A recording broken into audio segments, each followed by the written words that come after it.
Muling umingay sa social media ang kontrobersyal na kaso na kinasangkutan ng komedyanteng aktor na si Vong Navarro. Ito ay matapos i-anunsyo ang naging hatol ng korte patungkol sa kaso.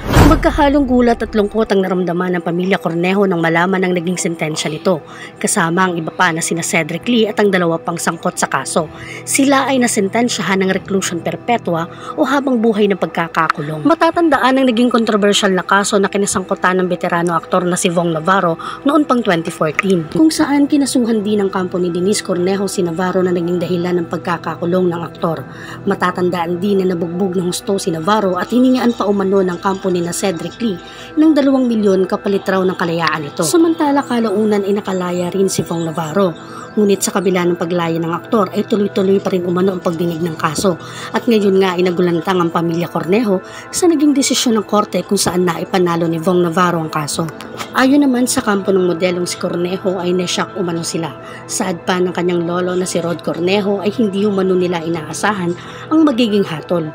Ngunit sa kabila raw ng nangyari ay patuloy pa rin daw silang nagdarasal at nakikita niya rin daw ang katapangan at katatagan ng loob ng kanyang apo sa kabila na naging hatol ng korte. Samantala, hinatulan ng guilty beyond reasonable doubt reclusion perpetua sina Cornejo, Cedric Lee, Ferdinand Guerrero at Simeon Palmaras. Kaugnay sa kasong isinampa ng aktor na serious illegal detention for ransom, pinagbabayad rin sila ng 300,000 piso na danyos kay Navarro.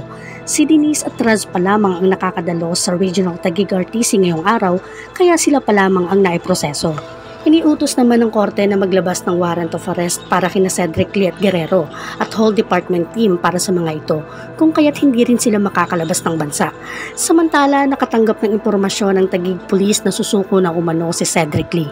Kayo, anong masasabi niyo tungkol sa isyong ito? Maaari kayong mag-iwan ng inyong komento at opinion sa ating comment section. Kung nagustuhan niyo ang video ito, huwag niyong kalimutan pindutin ang subscribe button. Sama niyo na rin ang notification bell para updated kayo every time na nag-upload tayo ng mga bagong videos.